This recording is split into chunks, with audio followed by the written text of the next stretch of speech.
The One Percenter Podcast with Sam Bakhtiar, bringing you the 1% knowledge to help you reach your full potential.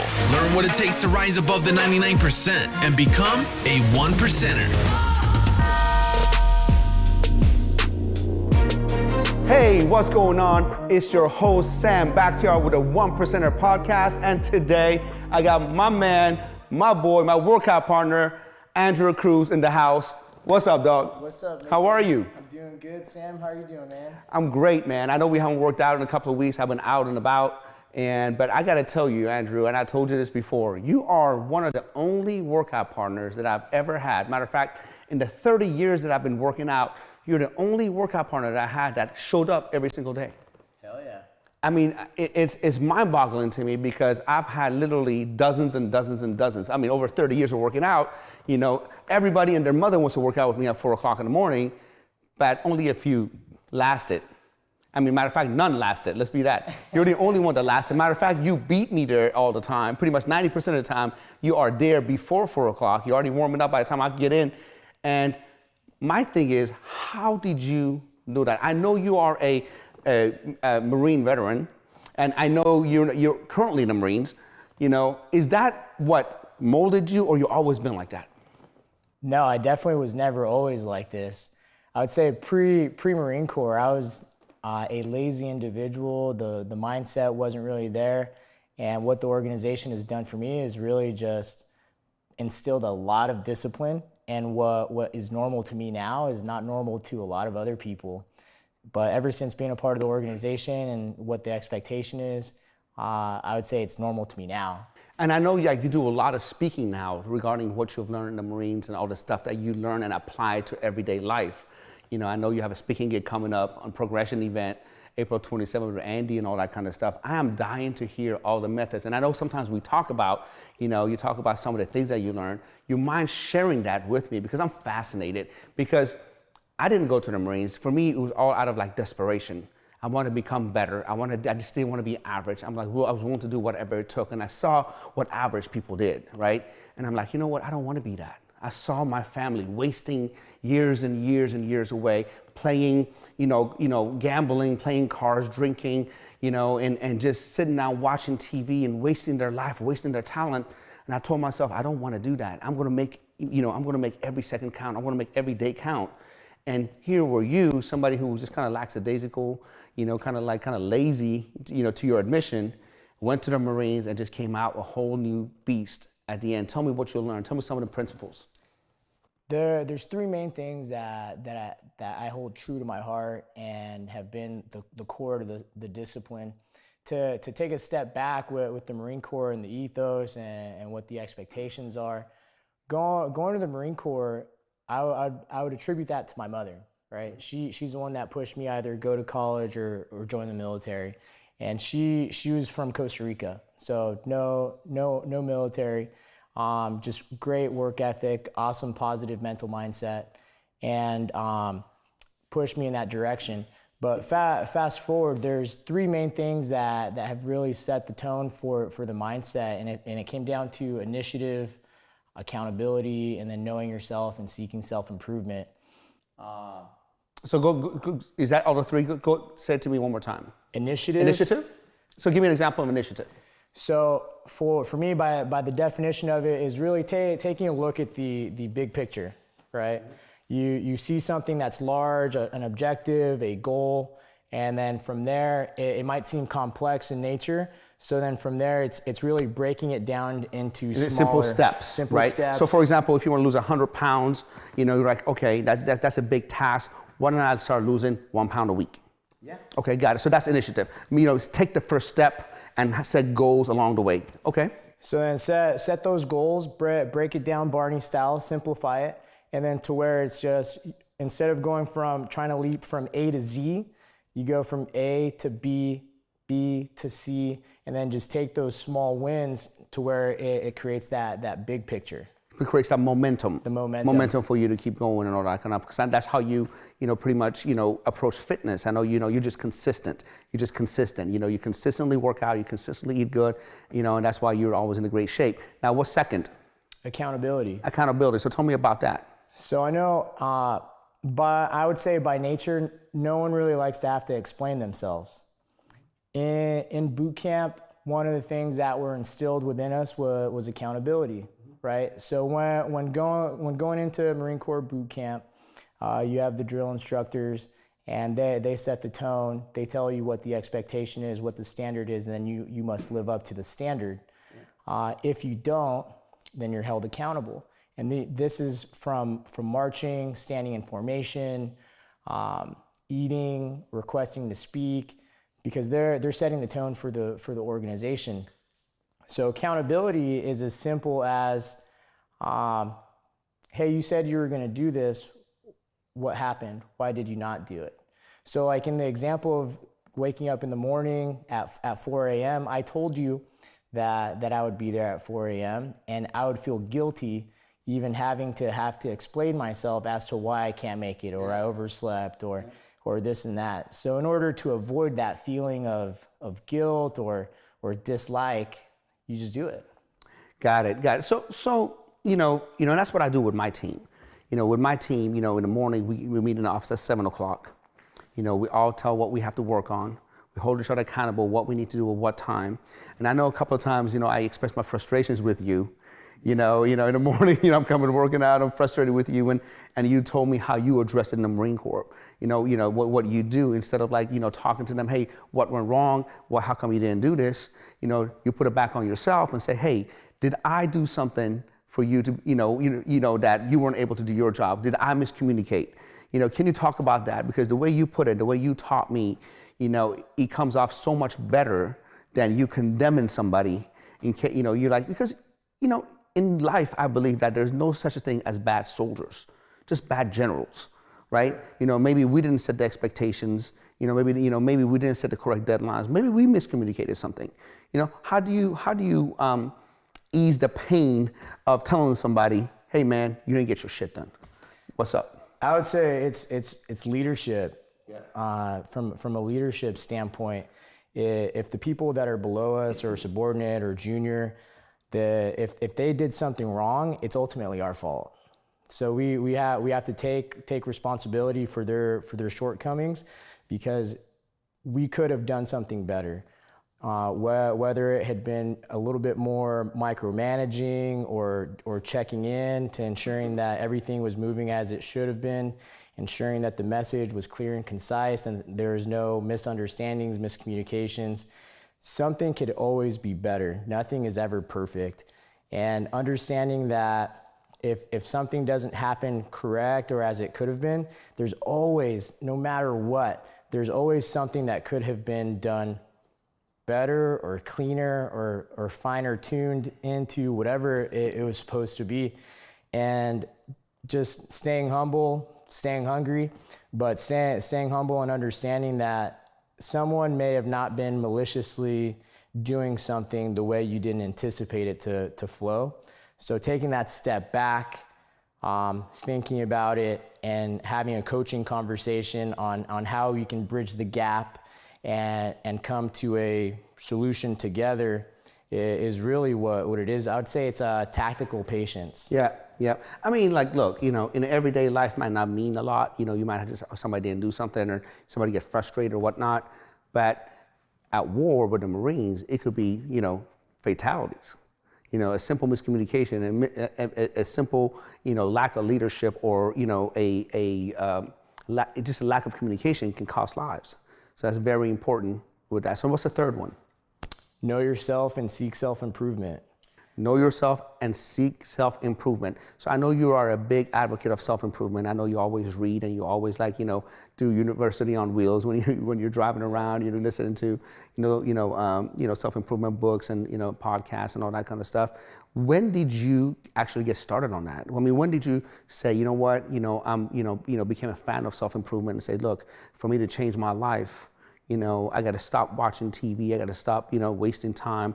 How many times can I listen to Dr. Dre? Which I like the rap music and all that once in a while too. But how many times can I listen to the same damn song? Might as well just learn something, put something positive in my ears.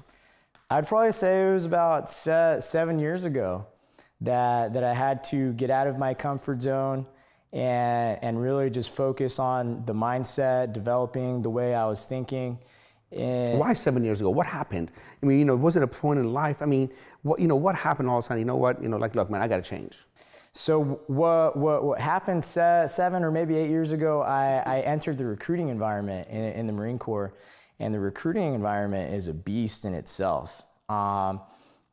Just to give you a backstory. Is it very competitive? It's very competitive, but it's very not unnatural, right? So I joined the Marine Corps 14, 15 years ago, and I was in the supply and accounting option, right? There are a total of like 31 occupational fields.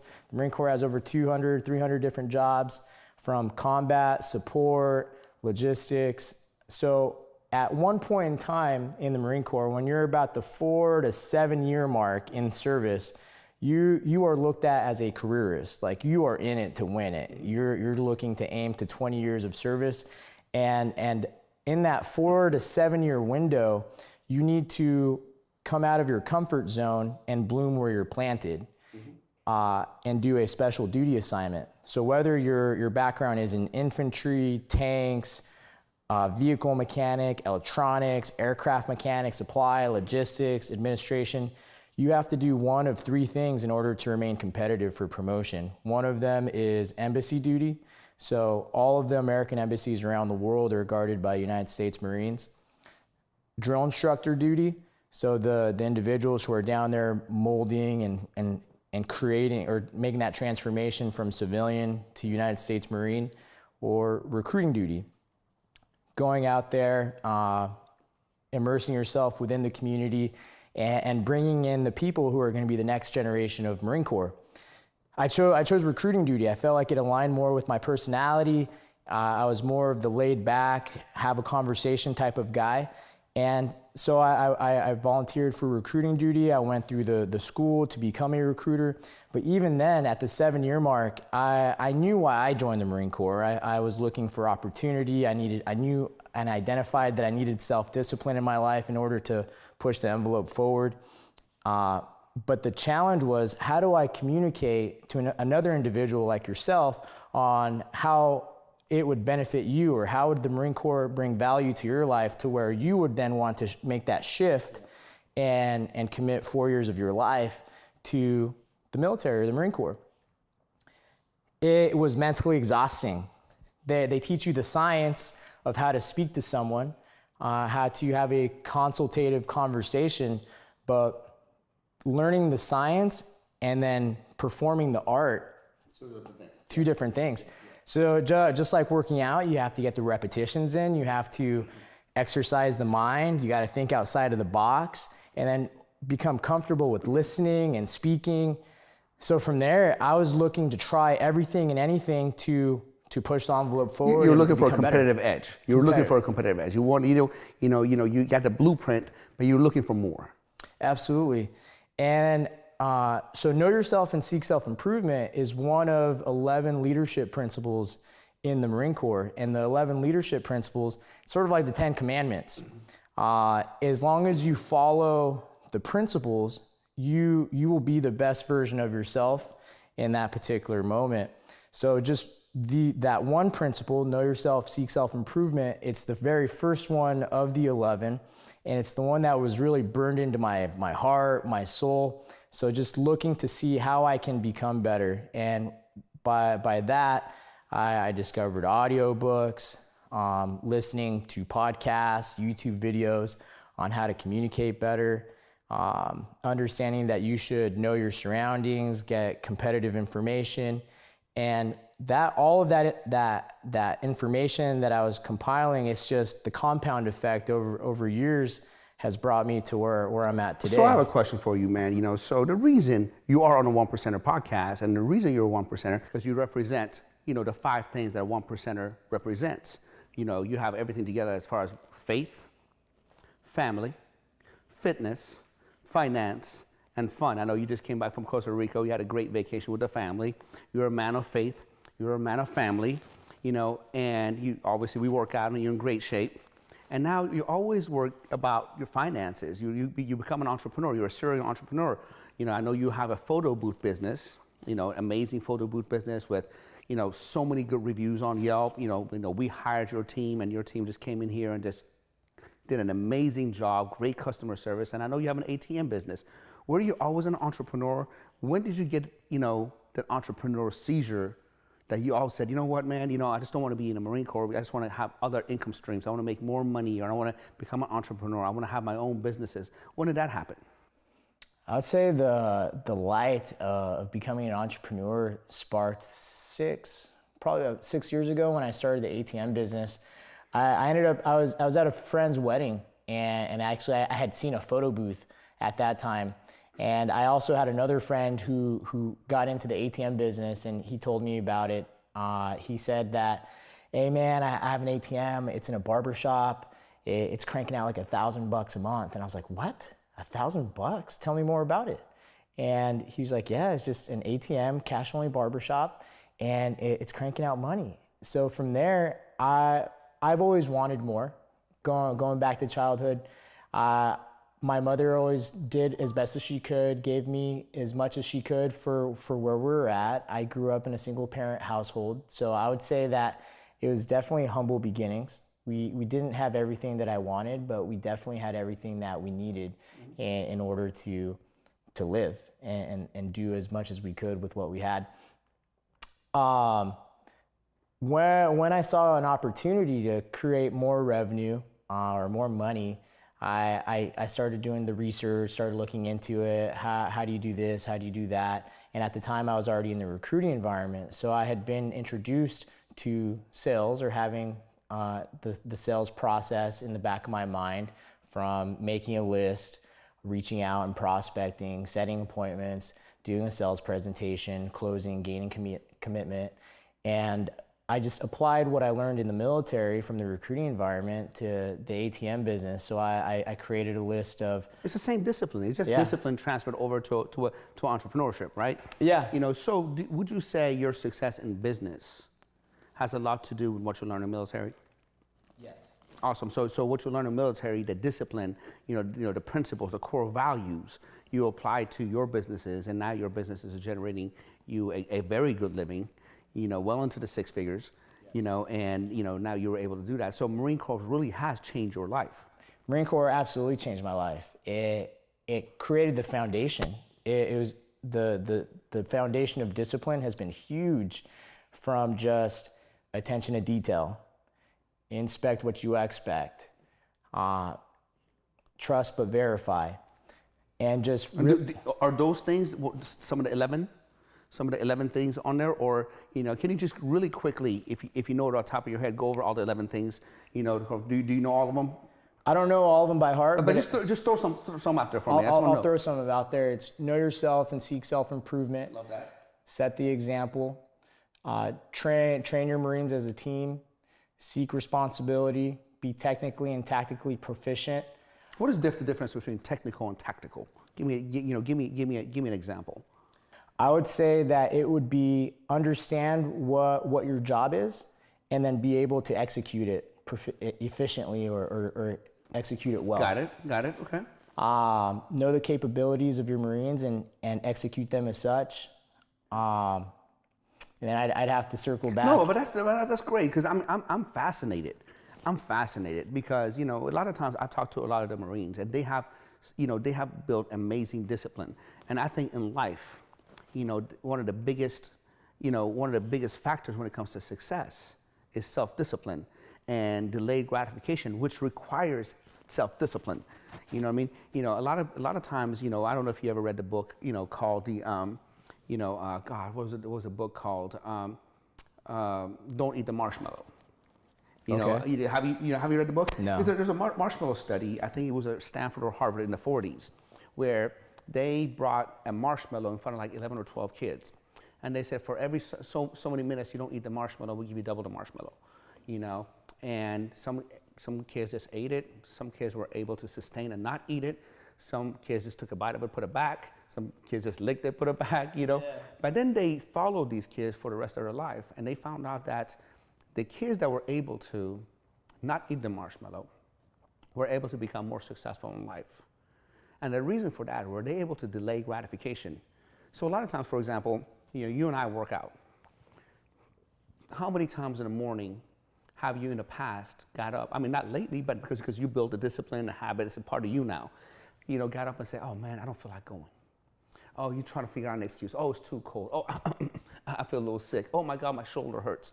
You know, how many times you use that? Or how many times you started dieting and all of a sudden somebody bought some nachos in front of you or some pizza, your favorite food. One bite's not gonna hurt. You know, well, if you're able to delay gratification, then you're able to delay gratification when it comes to savings, when it comes to other things and other goals that you have in life. Because a lot of people are not able to delay gratification. That's why they fall short on their goals. And if you have the discipline and you're able to delay gratification, that's how you're going to become successful. And that's something that you learned after. You know, you weren't always born like this. And so the Marine Corps kind of groomed you for that. Absolutely. Yeah. I totally agree with that. It definitely has groomed me to have that mindset. And one of the biggest things that I've understood is that success is not necessarily a destination, but it's about the process and the journey of getting there. Staying hungry, staying humble, and really once you get to a certain level, then you just set another goal. It's almost like success is unattainable, and you're just consistently always moving towards it and moving forward in that direction. Absolutely. I mean, success is steps until you become your ultimate best self, right? You know, and you know, you can be successful but not be 100% satisfied. You know, you can be blissfully dissatisfied, as Ed Milet talks about it. You know what I mean? And it's that constant pursuit of becoming your best self. And that's what we kind of attracted each other to. You know, we started being friends because I saw you in the gym every single day. You know, oh my God, I'm like, that guy's here every single day, right on time. He's working out. I'm like, oh my God, that guy's here. He's disciplined. He's doing that. And we became friends, and we always had a lot of core values, same core values, and the same things we like. And now you're on a new venture. I think, you know, you want to open up some gyms. Tell me about that. Yeah, so where I'm at in life, I'd say the Marine Corps takes up about 85% of my time. And I'm consistently striving to do more, be better for my family, and be able to provide more for my family than what I had growing up, and continue that forward progression. And I feel like the Marine Corps has done a phenomenal job in molding me and creating that foundation for the person I am today. And that chapter is coming to an end. I feel like it's done phenomenal for me up until this point in life. And I feel like there's another purpose or another passion that I have that can substantially increase my family time, but also generate some phenomenal revenue. And I'm looking at moving forward with a camp. Okay. If I can get my foot in the door sooner rather than later, that'd be phenomenal. And then from there, take it another step further. So just really quick, you know, so obviously fitness is something that you love. I mean, you practice it, you preach it. You're at the gym, for God's sakes, at 4 a.m. for a couple of hours, you're working out. You know, this is a big part of your life. You know, wouldn't it be awesome to, you know, have a hobby that pays the bills? Absolutely. Having a hobby, you know, isn't that like the American dream? You know, go somewhere like you work out all day and play, and you know, and you're a very social person. You know, and not only, you know, a hobby that actually makes a difference in the community. You change people's lives. You help them get in better shape. You help their health and their family life, and you just literally make a difference in this world. And the most important thing with that comes the fulfillment part. Absolutely. Yeah. Creating that positive impact. I love, just like you said, I love fitness. One thing that I really have a passion for is creating a team, developing others, and setting other people up for success. That ties into some of my gratification and being able to just simply develop others and impact others in a positive manner. You know, a lot of people say that, but I know you really mean that. You know, I see how you talk to people. I see your leadership skills, and I'm really, really, you know, baffled by it, because you really are a true definition of a leader. You know, we've talked many times, and you know, you have given me some pointers and tips of how to become a better leader. And I look up to you for that, man. I mean, I really think that I really think that you have that part very well down. And I can't wait for you to own your own camp and be able to see how you lead other people, put people in the right position, because I have no doubt with the way you are bred, which means that you have attention to details, constant self-improvement, and your leadership skills. I have no doubt that your camp will become one of the top camps, you know, around, and I can't wait to see that day. Same. I'm looking forward to it. So let's talk about your family right now. Okay. So I know your daughter is how old now? Mommy? 2.5. 2.5. Yeah. Okay. Tell me about when she was born and what was coming in your mind, and what all the thoughts and everything that went through it. Oh man. So my daughter, with her we had a C-section. Well, my wife had the C-section. Yeah. Oh, you say we. You have to say we. So the cool thing about that was that we got to choose the birth date. And she was born July 28th. My birthday was August 28th. And I had the opportunity to select the birthday, so I felt like we were able to share that in common. 1 month apart. Our initials for first and last name are the same, Andrew Cruz. Mm-hmm. But it's been a true blessing seeing her be born. It's definitely different. I always felt like I wanted to have a boy first, or when people ask you like, what would you like to have? When you have no children, as a man, I feel like everyone wants to have their junior or their number two. But when going through the process or going through the journey, that part sort of goes out the window, and it became unimportant. I just wanted to have a healthy baby. Andrew, I've been through hell and back, man. My ex-wife had 2 miscarriages. Crystal, my wife now, she had 1. And I'm going to get a little emotional talking about it, but I can't understand when people say, gosh, man, I didn't want a girl, I wanted a boy, or I didn't want a boy, I wanted a girl. And people are legitimately fucking are mad about what God has given them. You know what I mean? Yeah. That I don't understand. I understand, well, I prefer, and all that kind of stuff. Just for you having a healthy baby, that's such a blessing that so many people can't even have children these days. Yeah. So many people, and I'm just going on a tangent because I've seen people. I know of a person that had a boy, and she was all pissed off because she wanted a girl. I'm like, you gotta be kidding me.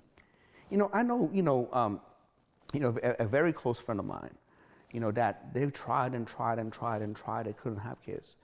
They were devastated. So it's finally they went and started adoption process, and now they have a baby, and I just want to say, if you are blessed enough, if God has blessed you enough to have children, please don't disrespect God, and please be happy, with healthy children and all that kind of stuff, And I know, just really quick, I know you have a baby girl, and I know I have 2 baby girls, and I have a son on the way.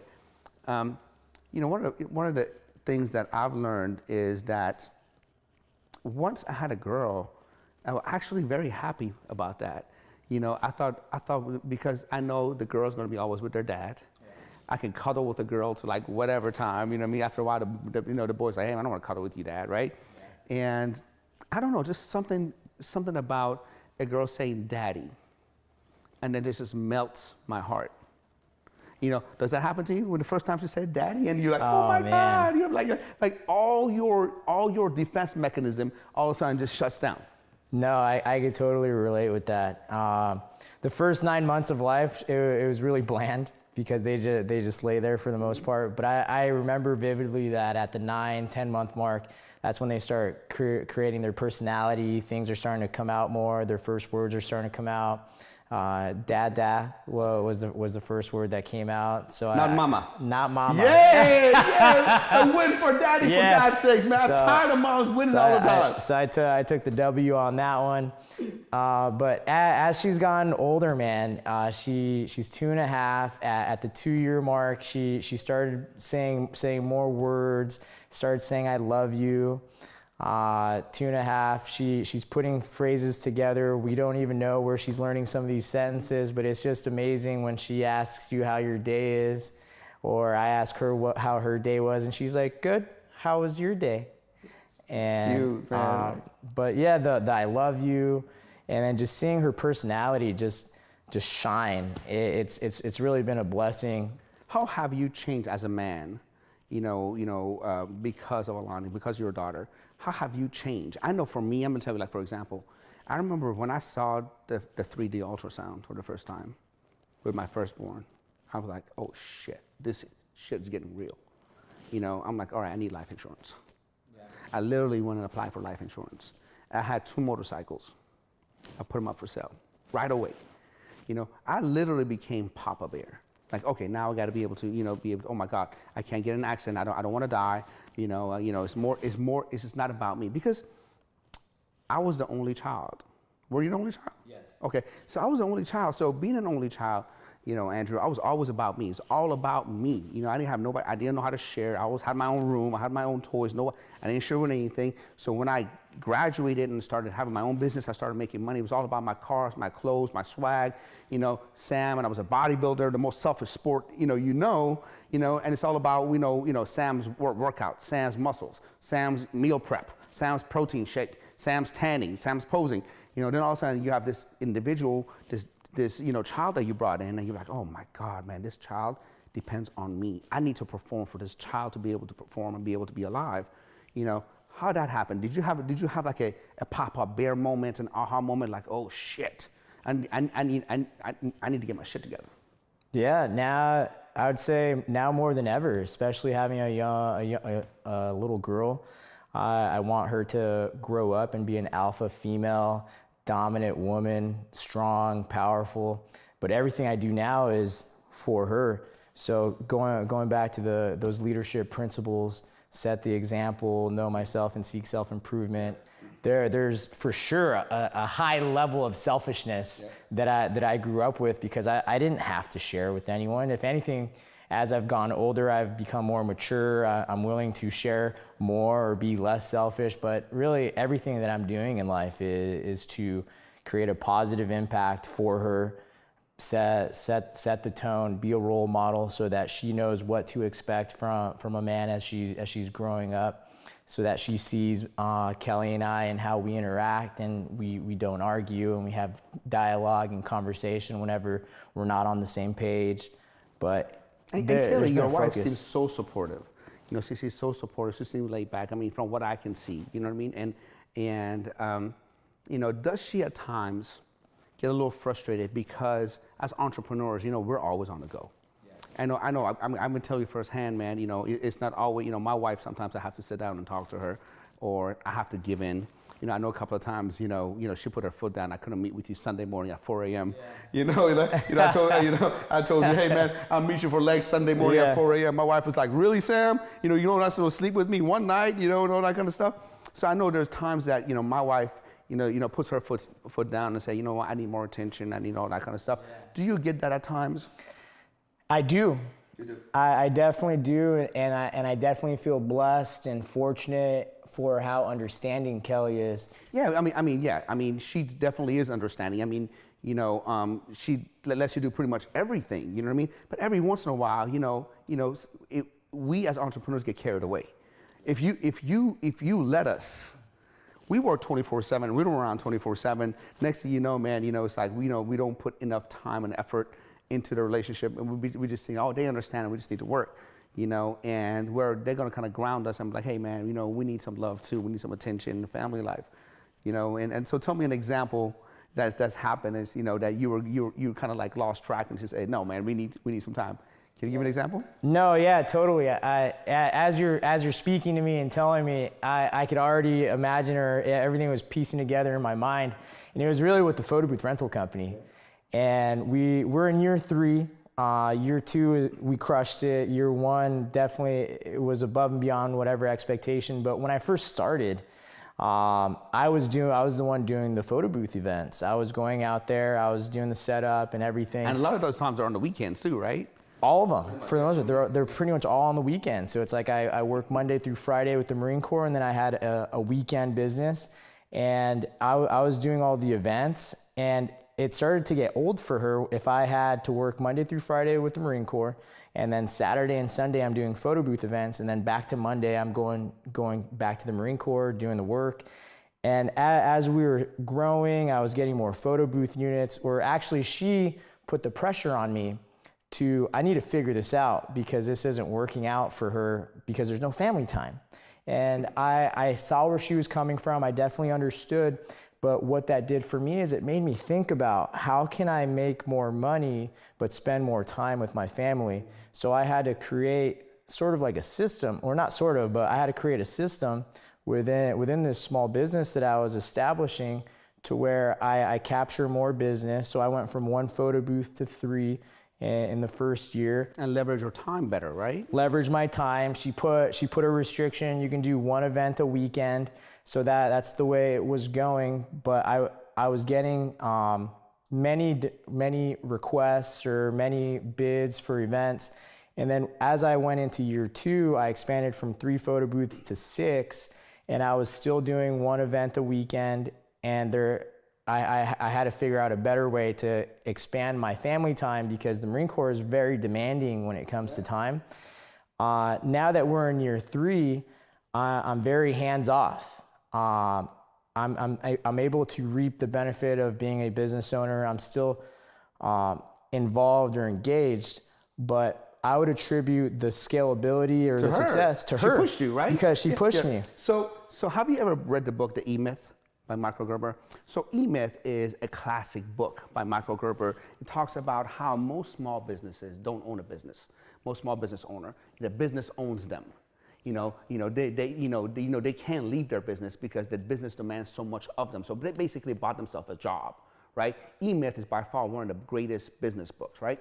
And what he talks about is creating systems and be able to leveraging so that you're not a slave to your business. The business serves you, not the other way around, right? She made you Michael Gerber up, E-Myth up, without you actually reading the book, and a lot of times, at the time, like, hey, woman, come on, understand. But when you have your priority, which is always going to be your family, it forces you to level up, forces you to create systems. So now that you have a business that serves you, I mean, look, how long could you actually sustain that, in the past? Or, are you not going to do anything with the family because you have money coming in on the weekends, and now you work for a Marine Corps during the week and weekends are gone? That's not sustainable, right? No. Sooner or later, you're going to burn out. You're going to keep it up. I'm going to get a divorce. Yeah. Keep it up. So I'm like, hey man, this guy's moving around, right? Yeah. So you actually, it made you level up, and I'm so glad that we have women to help us, like, hey man, we got to figure out some better thing, because women don't care. She's with you no matter what. Yeah. She wants your love, she wants your attention, and of course she wants a good life, but not at the expense of not ever seeing you. Absolutely. So what's next for you? I mean, I know you're always, I know next is going to be the camp. What are your big plans? What are you going to do 5 years from now, 10 years from now? It's such a pleasure seeing you through all this time. I mean, we've known each other for about a year, but I'm so drawn to you because, again, you constantly seek self-improvement. You are consistent as all can be. You're more consistent than I am, and you have been. And I've never found that, right? I cannot wait to see you grow. I cannot wait to see you elevate. And what do you see yourself 5 years, 10 years from now? What do you want to do? What does Andrew Cruz want to do in 5 years or 10 years? So this goes back to, okay, so in 5 years, I want to maximize family time. I want to maximize family time and live extremely comfortable with some financial abundance. The how may not necessarily be here at the moment, but I feel like once I close the chapter with the Marine Corps and I have more time, I'm gonna figure it out. I'm a resourceful person. And I see myself growing within the camp organization. I see myself continuing with the photo booth company. I see myself just, I don't know. It's a good question, but I definitely see myself, let's say 5Xing what I'm currently doing, but also 5Xing the amount of time spent with my family. Yeah. So Andrew, I know you being so successful and you always achieving more. How has that influenced other people around you, in a positive or a negative way? I know sometimes, some people are so happy for you, and they're like, man, you set the example, and they want to be like, hey man, Andrew, how you do it? Can you mentor me? Can you coach me? Can you come sit down with me? And then some people might not be really happy for the success, or they might look down on it. Hey, why do you want to do all that? Can you tell me how have your success and what you do influence others around you? I know some direct influence in the military. I have some individuals that I've turned up, let's say, their internal thermostat to where they're consistently looking to self-improve, making these minor course adjustments. I've had conversations with them from a financial standpoint, what they could do to maximize the money that they have, or giving them some business ideas, or they're already doing some sort of business and I've given them that positive reinforcement, maybe gave them some suggestions on how to do better. And with friends also, there's been some of my friends that have asked me about what they're looking to do or what they're looking to accomplish, and I've given them my 2 cents. It's really now, for me, how can I impact as many people within my inner circle as positively as possible, or as great as I can. And people don't know what they don't know, but also a hungry mouth doesn't get fed unless you open it. Yeah. So it's almost like a double-edged, right? Like that, yep. So it's like a double-edged sword, because I feel like I'm doing well with what I'm doing, and I know where I'm headed and the journey and the progress and the process that I'm involved with. But it's also, you don't want to step on other people's toes or just come off as, hey, I don't really want to hear what you have to say, kind of thing. So it's like I would rather them ask me, hey, what are your thoughts on this, or what are your thoughts on this, and then I'm more than happy to assist. Believe me, I know what you mean. I have some, relatives that, man, I really want them to level up, But like you said, man, if they're not ready, they're not going to open their mouth. Like, there's nothing I can do. When the other saying is when the student is ready, the teacher appears. And you want to help and you want to do something, but if you do, it's going to come off the wrong way. Well, Andrew, I truly appreciate you, man. But before we leave, I want to look at some of these pictures. Yeah. And I want you to tell me, what do you see in these pictures? You ready? All right, let's do it. All right, so tell me about this picture right here. This is you in the uniform. Yeah, so this picture right here. How old were you here? This is recent. This was probably like a month or two ago, maybe. So in the recruiting environment, we instilled a culture of camaraderie in the individuals that are going to go to recruit training in the next 6 to 8 months. And once a month, we put together a function where we all come together, we do some sort of physical activity, and then we tie in the Marine Corps, we have a conversation or just talking more about the organization. So this picture right here, we did a hike in Irvine with the delayed entry program. And this was, I want to say, at the top of the hill. And we're suited up in our camouflage uniform. I think you told me about that. And I mean, I talk to you a lot, and you do a lot of things with your team. You always take them out. You always have like team building, events and all that kind of stuff. So what's this? So here I have my AR-15. I went out shooting. The picture on the right, that was actually a team building event with my photo booth team, the PBG team. Mm-hmm. And we went out to Corona, shot some rounds. It was really cool because I have some young guys on the team and none of them have really ever shot an AR-15 or shot a weapon. So I had the opportunity to give them some basic shooting principles, trigger control, breathing, how to aim in and whatnot.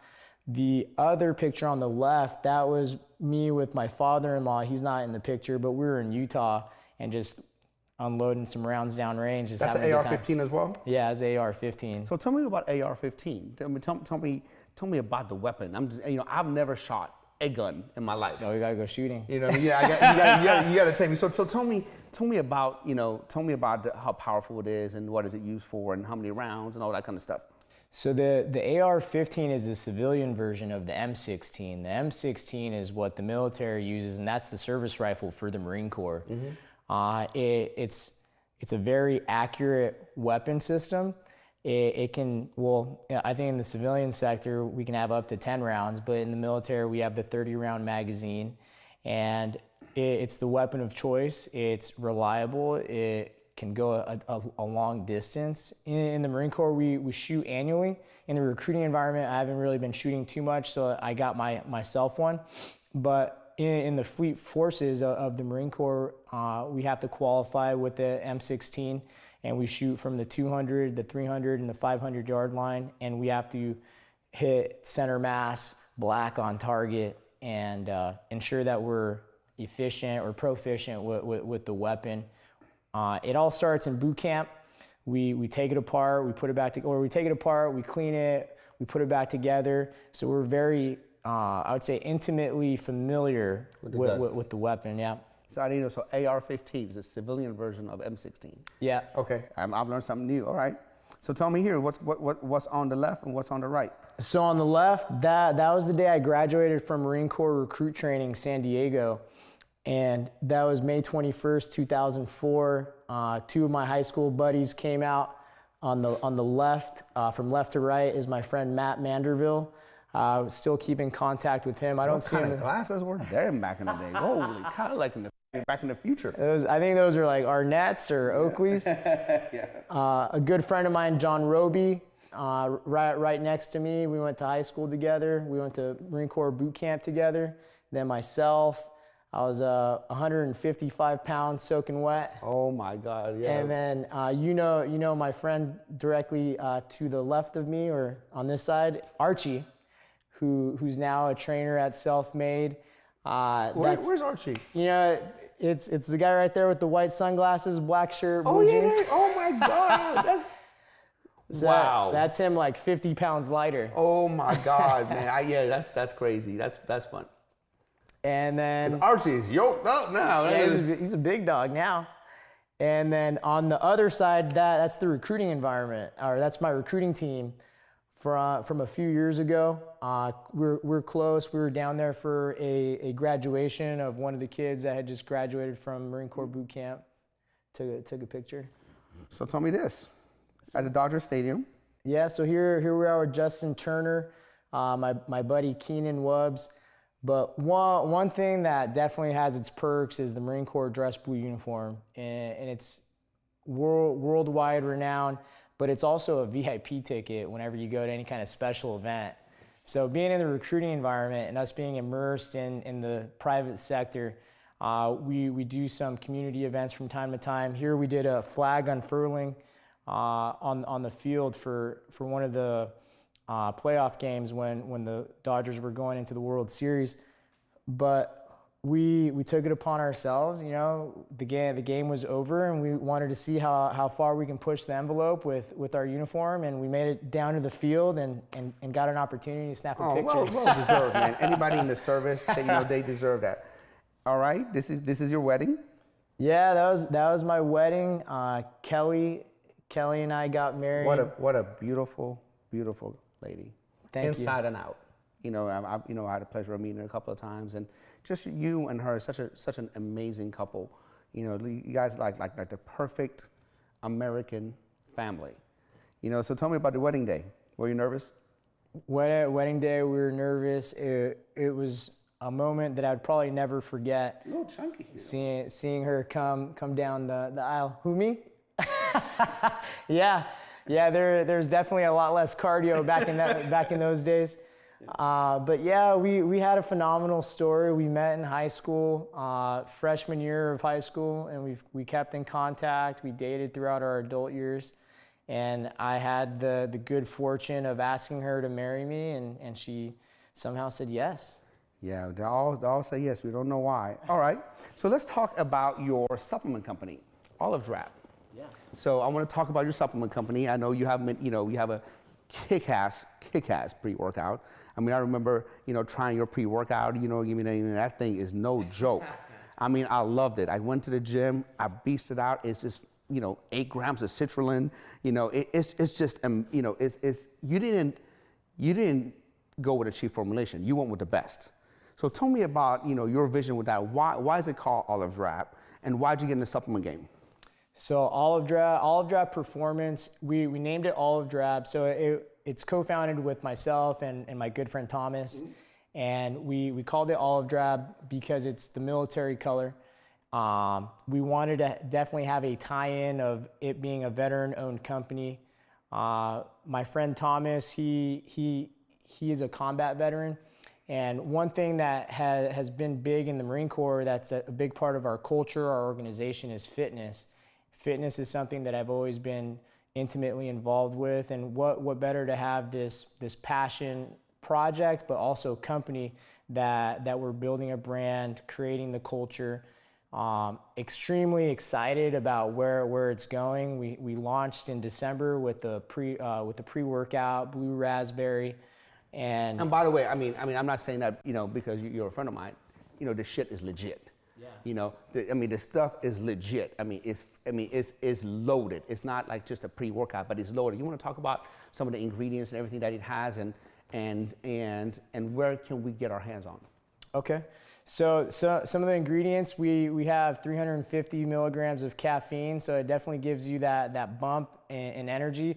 But we also tied in BCAAs, and I want to say that's really what smoothed off the high level of caffeine, so that there's no crash. Mm-hmm. We got the tyrosine for the focus, phenomenal with endurance, and right now we're on the website, www.olivedrabperformance.com. How do you spell that? OliveDrabperformance.com. Okay, I almost forgot it. Performance. So yeah, olivedrabperformance.com. Yeah, olivedrabperformance.com.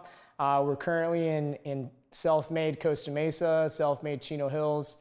And we're just excited to grow with the self-made training facility company. And you have some awesome new products coming in. You have like a chocolate peanut butter flavored protein coming, right? Yeah, we have the chocolate peanut butter whey isolate protein coming in. It should be here no later than mid-May. Okay. We're looking to debut it at the Anaheim Fit Expo June 1st and 2nd. So we're looking forward to that. We have some apparel that we've come out with. But one piece that I definitely wanted to mention is we're a veteran-owned company, and we're looking to create as much positive impact within the veteran community as we can. We've actually partnered with Warrior Built Foundation, who they create vocational and recreational programs for veterans with PTSD and coping therapeutic activities for them. So we definitely give back to the veteran community and do as best as we can to set the example and positively impact the veteran community. And that's what I love about it. It's veterans owned. It's not only, you know, it gives back to the veteran community, and you're just not only selling something, you're selling a great product that actually making a difference, and you're contributing to the veteran community. All right, you know, it's funny because you have so many businesses now. I lost track of this one. Thank God that this was on there. So let's recap really quick, Andrew. So you have a photo booth company. Okay, it's a photo booth company. If somebody's interested in getting a photo booth, right, where can they find you? We're on the internet, so all of our reservations take place on our website. It's www.thepbguy.com. So the company name is The Photo Booth Guy. Phenomenal Yelp reviews. I'd want to say we are the #1 photo booth rental company in the Inland Empire. Oh, by far. I mean, your reviews are stellar. So more than happy to do birthdays, weddings, corporate events. You have an activity where you feel like a photo booth would be a good fit, we're the photo booth guy for you. Awesome. Well, we already talked about the Olive Drab, and then we're not going to talk about your ATM business because they're just somewhere out there and they're just generating, you know, passive income for you. All right. Well, I really appreciate you taking the time to come to the Man Cave, hanging out with me. I'm looking forward for my shoulder to get fixed. So we're back at the gym Monday. Back chest and buys on Monday. Yeah. Let's get it. All right, brother. Appreciate you, man. Thank you for having me. Thank